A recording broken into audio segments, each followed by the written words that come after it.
What up? Mikemo. Kevin, right? Yeah, that's me. Okay, cool. Yeah, what is it? Where are we going? Bevmo? Yeah, we're going to Bevmo, dude. That's where you ordered the Uber to, right? Yeah, absolutely. What's this little woofer's name? Bowie? Bowie the good boy, Uber dog. Is it after David Bowie? Yeah, I didn't name him though. My buddy did. I can't take credit for it. Does everyone ask that exact question every Yes, time? you just did the most basic thing you could possibly do in my car. 100%. I already knew it. As it came out of my mouth, I'm like, that's the most generic shit I could ever say. There's like 7 common questions that everyone asks, and I've answered them thousands of times each. What's like, just give me, rifle off 2 of them. That's all right. What's his name? Boy or girl? How old is he? Does he always go with you? Is anybody ever allergic? Does anybody ever have a problem with him being in the car? That's all the What about like questions. the like if somebody ordered for 4 people and then there's a dog? Dude, like, that's the 8th one. Everyone asked that too. I have a Yeah. 3rd row of seats. This is seat 7, so I got more seats in the back. I can Okay, fit so that's 5 plus me and Bowie. I'm sure you thought of it. I was just wondering. Yeah, no, it's funny as fuck. Yeah, no, you have to be able to seat 4. So if I didn't have a 3rd row, I couldn't do it like this. Cute little man. Okay, then generic number 9 question is how old? He's 3. Little 3-year-old. You're a cute little man. So he's You remind me of my cat. he's college age now. You know, he's able to drink and all that. Hell yeah. That's right. Big boy. That's right. That's right. He's so nice. Yeah, he's a sweet boy. Yeah, you can just tell. I mean, everyone that gets in the car like pets him and gives him treats. Like I have this little treat container, and I'll hand them back to people. And you know, what is he gonna complain about? Yeah. He gets pets and treats all day. Yeah. He loves it. So have you been taking rides today? I can't Uber in California. No shit, really? I'm only set up in Colorado. You have to have fuck? license and registration in the state. So while I've been out here, I've been doing scheduled rides just for interviews. Yeah. So we started with Mikey Taylor, and we got P-Rod, and then we got Eric Bork. So you're number 4. How was Borg? Bork is great. I He's love so that funny. dude. We used He's to an be intense neighbors. guy. I don't know how many tweets I could give him, but here you go. Oh, cool. Yeah, Bork used to be my neighbor in Thousand Oaks, so that's how I met Mikey, and he wanted to have me intern for him, but I was like, dude, my rent's too expensive. I can't work for free. But that's how I got to know Mikey, through Bork. And now after all these years, this show's doing well, and I'm like, well, maybe I could use this platform to do what I want to do and interview people that, you know, I'm interested in talking to. And so far, so good. I mean, the lineup is pretty cool so far. I mean, yeah, when you sent me that photo of Paul, Yeah. I was going to do it anyways, by the way. Yeah, Okay, hell I was yeah. slow at responding, but I was like going to get to it. I know. Regardless, and then Yeah. I saw Mikey and Paul, and first question to me, I was just like, what the fuck? Yeah, right. Yeah. Well, I know you know him. I know you've seen him around for years. and Paul, shit, I don't right? know at all. Like, I've seen him at Skate Lab. I filmed Yeah. him nollie tray the double set at some Skate Lab demo, Yeah, but exactly. I never knew Paul at all. Actually, it's funny, Spanish Mike, and his girlfriend is like my biggest fan, or I should say my dog's biggest fan. Yeah. And she showed it to Spanish Mike and was like, hey, I guess this guy skates too. So Spanish Mike DMs me like, yo, if you're ever in Cali, hit me up. And I'm like, dude, I'll be there in 3 days. Let me come by the park and skate. So sick. So we got to skate Primitive Park, and we brought Krusty and I like you a say couple we. homies. Oh, we. Okay. Yeah. I thought you meant you and Bowie. Well, Bowie shredded the park too. Fuck yeah, he was did. killing it. That's right. He was going up on the ramps and shit. He's so funny. But how you been, dude? It seems like you've been busy.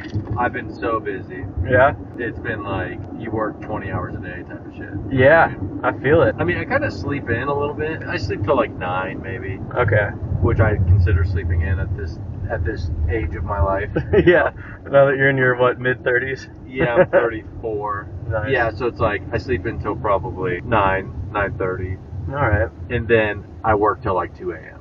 Is that mostly PSL or ABD or Glassy? It's What are you mostly all of working it. on? Yeah, mostly PSL and ABD. Glassy just a little bit. Glassy kind Yeah. of just kind of runs itself at this point. So Glassy, you moved the operation into the house, and then the office is mostly Thank You now? No, but now we're back at Oh. now we used to call it Glassy, now it's Thank You, Yeah.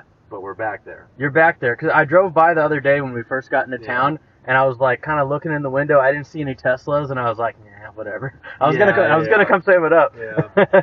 Yeah, we moved it back to the house for like a year Yeah. just to keep expenses low and we could be agile and move it Mhm. around wherever we want. Nice. We figured out the best case scenario is actually to move back. Very good move. Yeah, that's solid. So for everyone who doesn't know, which is like 99.8% of you, I used to work at Glassy for this guy here. Worked dude right sales on and off for Yeah, a yeah, few you were. years. It was good times, man. Especially when we went to an event or something like what was it, Agenda? Agenda, the trade show in Long Beach. Oh, I was gonna say San Diego, but you're right. It's Long Beach. Long Beach, yeah. Did you ever go to ASR? No, ASR I never was made San it to Diego. ASR. Yeah. I heard that's a really good time. Yeah, that was fun back then.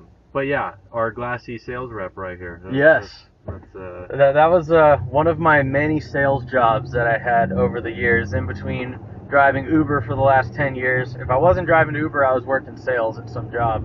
But that was the most fun one, because I was working with my friends. It was a good time. Oh, the crew was fun, man. The crew was sick. Even Cody, and we worked with Ricky, and Adam was there for a while. It was a good time. Yeah, that was fun. And I always remember you talking about doing, like, you'd be Ubering, and you're like, I have this, like, did you have, like, a camper idea of some sort? Yeah, so actually, I did that at one point. I got a Mercedes Metris van, which is like a fancy passenger van, and I had the roof of it cut off and installed a pop-up camper tent. So during the day, I could Uber people around and be a private driver, and then at night, I could park down by the beach, pop up the camper, get a 30-pack, and go party with my friends on the beach. Wake up, jump in the ocean, go back to work, do it all over again. So I lived that dream for like a solid year. I was a full-time private driver. February 2020, my newest client at the time was Wayne Gretzky. Like crushing it, dude. Fuck. And then March 2020 happened, and I was like, oh, no more private driver. No one wants to go to the airport anymore. Yeah. No, the bars are all closed down. I'm like, fuck. So that's when I sold the van. I sold all of my cameras, all my computers, done with skateboarding, done with everything. And whatever I could make from selling all that shit, my plan was like, go to Colorado, just went with whatever I could fit in my car. Yeah. Didn't know anybody out there. And I was like, I should have enough soon to have a down payment for a house. Got a job. We started that skateboard factory with some friends. That did really well for a while. Bought a house. And then that place, the skateboard factory, went bankrupt. And I was back on my ass again. And then this is like the third time is the charm kind of thing with the Uber show. Of course. This is like the one idea I've had forever that I've always talked about. I'm like, dude, this has to work, especially with Bowie here. Like, we're going to get a fucking viral video, at least one of them. And then it happened, and I'm like, all right, no, I don't know. We got to keep the people entertained, so I'm trying to throw curveballs in there. Like, maybe I could interview people. What do you think? What do you think, Bowie? What do you think, little Bobo? It's funny, when Paul got in here, we pretty much for the first half of the ride, we're talking about nothing but PSL. Because that's that's what was on my head, because I had just watched it. And I was just stoked. Like, I looked it up. I'm like, damn, Paul just turned 40. Like, that dude's 40 years old. And he's the best. He's so consistent. Like, he killed it so hard. And we were skating with him at the park, too. Like, watching him just practice and get all of his tricks down. Like, he switched frontside flip the gap just over and over and over again. And it was, like, perfect, but it's never perfect enough for him. Like, No. Keeps going back until it's, like, literally... Yeah, he'll switch frontside flip a bit, and he'll be like, ah! Yeah. And you're like, what was wrong with that? Right. And he just, like, shakes it off, like, he ignores you. Yeah. Because it wasn't good. I know what he's saying, though. He didn't like how it felt. It's like a feeling you can't describe. For sure. I can't relate. If I land a trick, I'm like, I'm good. Yeah, exactly. I tray flipped the hip the other day, and I haven't flipped my board in, like, over 6 months. You're just like, and, like, the first one I did, I literally landed hang 10. My hands are up in the air, like, all crazy. Like, I'll take it. I almost did take it, but I was like, no, that's where I draw the line. Like, that one was too bad, so I redid it. Little 4-inch pop tray flip. I was like, all right, we're good. Dude, he tripped me out, though, of how good he was, just how consistent he was. Yeah. I mean, look, I know, like, sports medicine is a little different today than it was, 10, 15, 20 years ago. Right. People would wear down quicker. People are better at eating the right things. They're better at stretching. They're better at working out. Totally. All this shit. But even with all that said, he's a freak of nature. I still am like, this guy, I was doubting him, to be 100% honest. Like, really? In my head, I was like, I need to stack him with someone like Deshaun. Yeah. Because I personally think he's going to get smoked. But I don't skate with him that much, right? Right. Or, sorry, I don't skate at all anymore. Yeah. So I don't see him skate in real life. I see video clips and all that stuff. Of course. But I didn't know that he would be the same exact Paul today that he was 10 years ago. Physically doesn't make sense. Yeah, no, even like 2 years ago, because I remember when he re-entered Street League, and it was sort of a sad story. In my eyes, I was like, here's P-Rod coming back from an injury, entering Street League, and then not doing very well. You know, he wasn't getting, there's no way that he's going to get 9s for doing any switch flip trick down the set. And he's not going to switch back 3 kick flip it. Yeah. You need to do something like that to get a 9. I mean, the tricks are just insane these days. Yeah. So he kind of took a step back from Street League, and in my eyes, I was like, oh, he's not going to really be able to be competitive. That's where I love PSL. And I think that's exactly what skateboarding needed. I mean, I grew up watching everything from X Games to Dew Tour and then Street League and then the Olympics, and I feel like it was getting a little bit washed out. It was getting a little boring. Yeah. And this throws a curveball in it, and it's one of my favorite types of curveballs because it forces people to do tricks they're not used to doing. Isn't that cool? That's why I love games of skate, you know, especially Battle at the Barracks. Yeah. I would always watch, and I think you won the first one ever, right? Yeah. And that was fun because of that reason exactly. You watch people do shit that they're not used to doing, and for some reason that's just really entertaining. Watching Nija be forced to pop shove at a double set 2 times was fucking hilarious. Dude, And he did it perfect. And then like watching the Florida kids, like Jamie and Roman, they're like trying nollie flip in the stairs, and they're just bombing. Like the worst nollie flips you ever seen. The worst it was so flips you ever bad. seen. And then Jamie just sticks a perfect nollie heel. Dude, so and you're good. like, dude, he wasn't like according to the other nollie tricks and switch tricks he was doing, he shouldn't land that. He nollie shouldn't heel. have done it. And he did it beautiful and perfect. And it was just like, and then the fakey front heel too. Dude, that was insane. Yeah. I was like, yo. Dude, and he stuck the nollie barrel flip down the stairs. Dude, yeah. To a common person, if they don't know skateboarding, Yeah. I'm telling you right now, it's impossible. You can't just whip a trick out like that. And, It's insane. What are you getting in Bevmo? Just getting some Chianti. Hell yeah. I don't know what that is, but go for it. Oh, it's, some wine. Oh, dude. I'm drinking wine now? Dude, I'm elegant, man. Oh, fuck. You want anything? Oh, no, I'm straight. Thank you. Okay. All right, dude. So I figured out. So, like, first of all, Chianti Classico. Okay. Red wine. Nice. Italian red wine. Fancy. I went to Italy with my family. And your whole family's Italian, Yeah, we're right? all Italian. Yeah. We went to Italy on a trip, and I was like, great, I'm going to be drinking red wine and eating pizza and Getting pasta fat. and getting fat and like having acid reflux and the whole deal, right? And I was miserable about that. That's like one of the reasons that I didn't want to go there. But then what I discovered was the quality of food out there is so good that it doesn't hurt you. Yeah. So I've I heard learned. that. Yeah. So I learned. I'm like, because all I did was eat pizza, drink red wine, and if I did that in America, I'm dead. If I do that in Italy, I lose weight and I feel better. Yeah. So isn't that crazy? then you start to question. You're like, what's our food like? It's terrible. It's terrible. So now I just drink Italian red wine. Like, yes. sure, I drink beers here and there or whatever. Yeah. But like, if I drink Italian red wine, I don't hurt. So it's just easy math. That's awesome. Yeah, I keep hearing about stuff like that. I mean, people travel overseas or, you know, like you look at what people eat in places like Italy and you would think they'd be all fat, but no. I mean, on top of that, they're probably walking around a bit more. They walk more for sure. But yeah.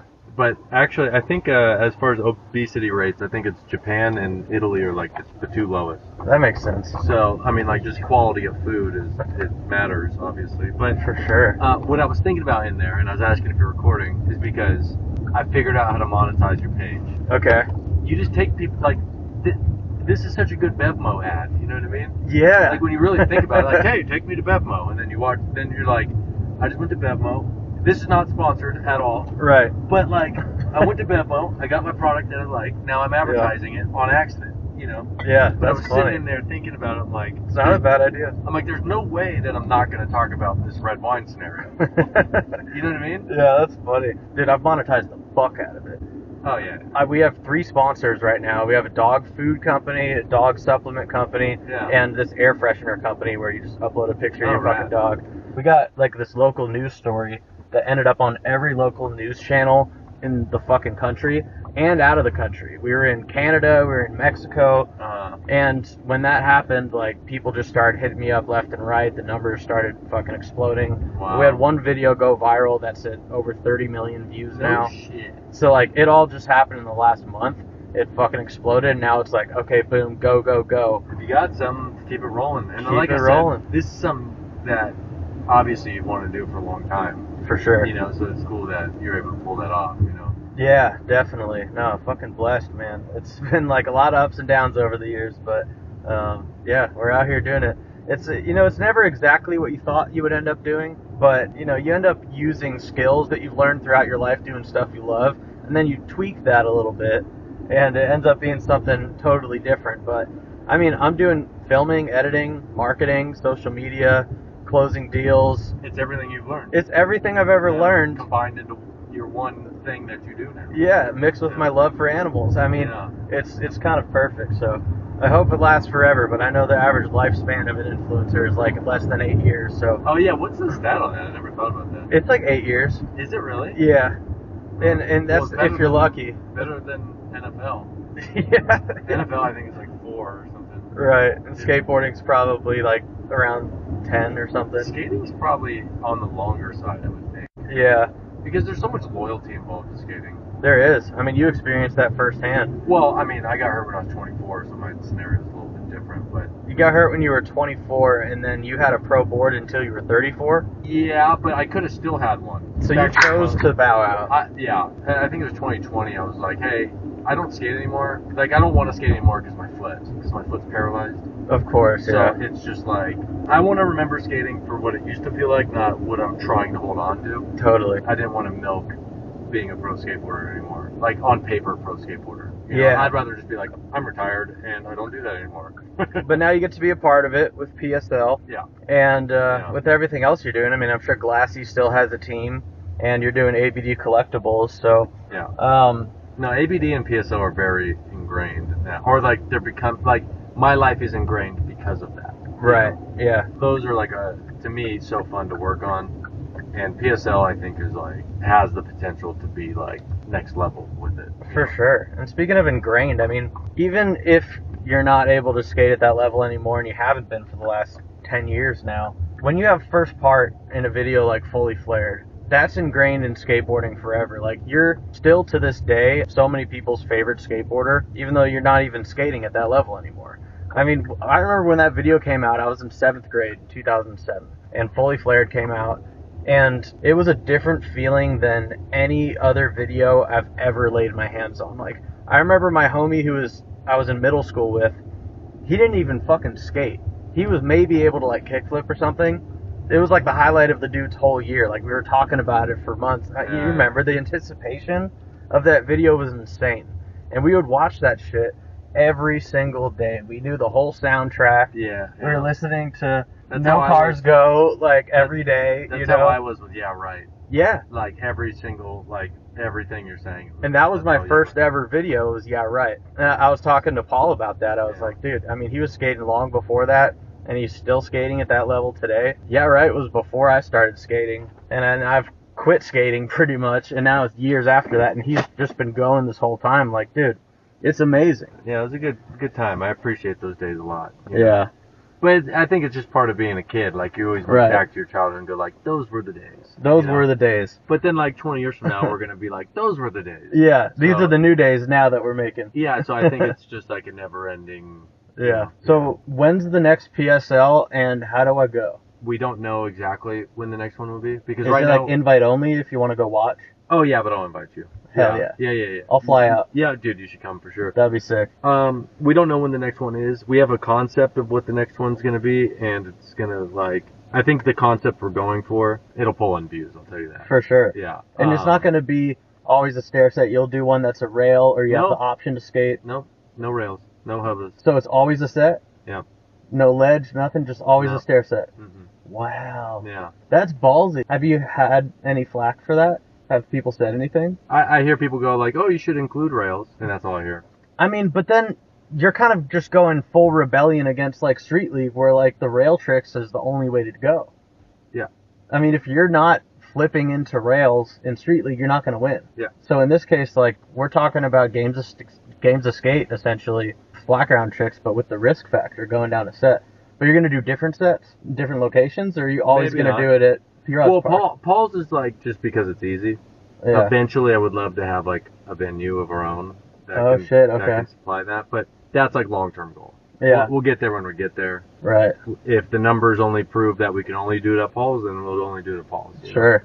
If we can sell enough tickets to fill up a stadium one day. There's always the short-term goal and then the long-term goal. Right. Long-term, sure, we want to have 32 franchises like the NFL does. Yeah. And I don't know if they have 32, but whatever. They have like 30-plus teams. Right. And they all have their own venues and their own stadium. Like, I mean, like, is that realistic to think about?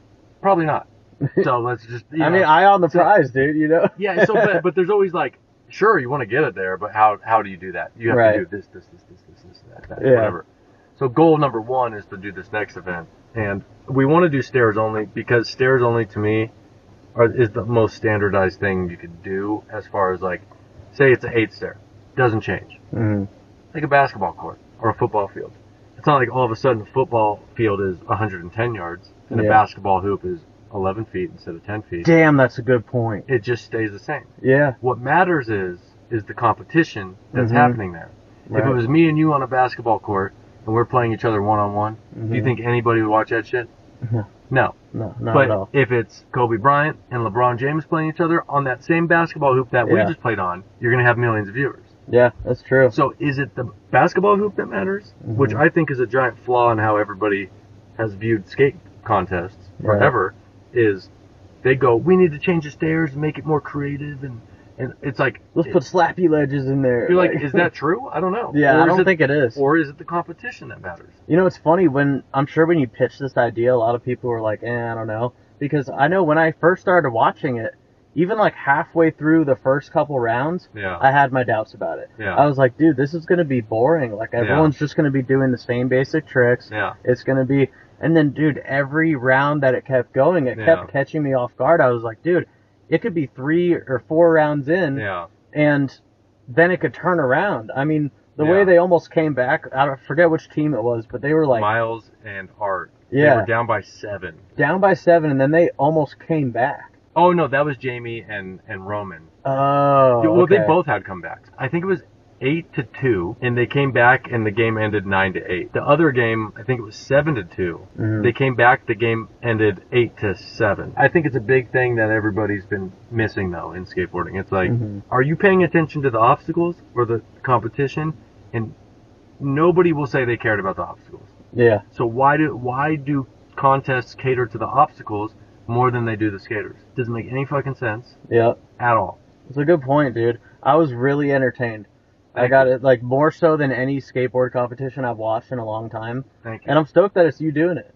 I mean, it's fucking rad, dude. Yeah. Me and Vince funded the whole thing. We have no sponsors. We just went for it and just like, because we believed in it. We thought it would be cool and different.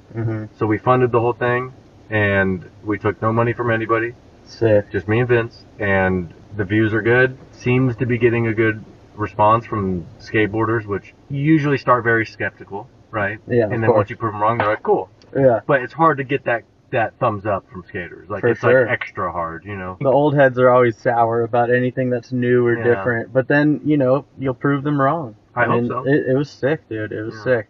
The one thing that I think was the funniest was Big Cat. I mean, with those calls were... They're brutal, man. They were brutal. And you know, Art's the homie. Like, he's local. You know, like, all of my homies that still skate with Art. That's Art's like, badass, he's like the newest hometown hero. Oh, 100%. And the fact that he had to do that nollie backside flip like 4 times, when like, most people would be like, come on, just give it to him, dude. But, you know, Big Cat didn't let up. He was like, so... Do you think the reffing is going to change at all, or is it always going to be that strict? Did you get any feedback that's going to make you say, well, maybe we'll be little more lenient? I've heard it so split. Yeah. I've heard 50-50 on people being like, I love how strict it is. Yep. And then the other 50% of people are like, you know, that seemed like it should have counted. Yeah. Right? So to me, I'm like, do we keep it strict? There was not a call where it didn't count and there wasn't a toe touch or hand touch. Yeah. It definitely is a touch. So the only thing that matters or is going to vary is what is the rule. Is it 1 toe on the ground, it's out, or is it 2 toes or a toe and a hand? Like, if that's written out somewhere and the ref calls it properly every time, no one's going to have shit to say about it. Yeah. In turn, like Street League, you know, people are always going to think like, oh, Nigel's getting overscored or this or that, but it's a never-ending debate. It's a subjective format versus the objective format. The objective format, that's yes or no. Right. Did he land it? Yes or no? I mean, sure, you get the little toe touches and stuff here, but like, if you break it down to being like yes or no, then anyone can watch it. Yeah. Subjectivity, like the other contest, like basically every other contest, it's like everyone's confused. Even like core skaters are confused. Even the guys in the contest are confused. Right. So like, I don't know how you like, if the guys in the contest are confused, then how is a common fan gonna understand? For sure. So I don't know. Well, I'm stoked to see where it goes, man. I'm gonna keep watching. I'll get updates when I come back to town. I try to make like 1 yearly trip here every year to go see everybody. I think the next one will be like in 3 months, probably. Okay. If things are going well, I'll fly out Yeah, for sure. yeah. As long as things are going well, I could probably afford a flight out here. You should. Yeah, it sounds like you. Yeah. Especially if I could do some more interviews while I'm here too. Yeah, for sure. Who are you trying to go for next? Who's next? I mean, dude, I'm actually. Should I get you Malto? I would love to do Malto. That would be sick. I'm actually kind of bummed because when I did Paul the other day, Chris Cole, Shane O'Neill, and Yuto were all at the park. And like, if I was a little bit, should we just ride around the street? Yeah, if I was a little bit more used to this and confident, like approaching people that, I would have just gone right up to them. What are you doing after this? We're going to arena, all the boys. Tonight? Tonight, dude. No, you're not. Yeah, come play some pool. We'll be here. I'll be in town till Friday, so I'd love to come by. I just picked up some Tim Tims. Oh, I stopped by. School. Yeah, these are old school. Do they actually say Tim Tim on it? That's actually a good question. Because we change them into the Apollos eventually. Yeah, what does the inside say? Premium polarized Tim Tim. Yeah. This is an OG Tim Tim right here. Those are like 2014s probably. Chad Tim Tim. Those are 10 years old. I always wanted these when I worked there. Those are approaching. I never got them. Man. That's sick. But yeah, maybe I could stop by and. Let's all get lunch or something. Oh yeah, I'm down for sure. Cool. Oh dude, like let's go see Bruce. Yeah, we'll have Bruce. Yeah. Let's go see Bruce, dude. That would be sick. Well, thanks for coming on, man. My man. You're the man. Congrats on everything, man. Yeah, awesome. Thank you, dude. You as well. I love seeing people do cool shit. So that's right. Always down to. Like I said, I was gonna support anyways. I'm not one of those fake people. Okay. Yeah. You're not one of those fake ones. Yeah. No, you're a real one, dude. We go way back. That's right. All right, little Bowie. I'll see you at the arena, Bowie. Yeah. Have a good one, dude. See you later. Later, dude.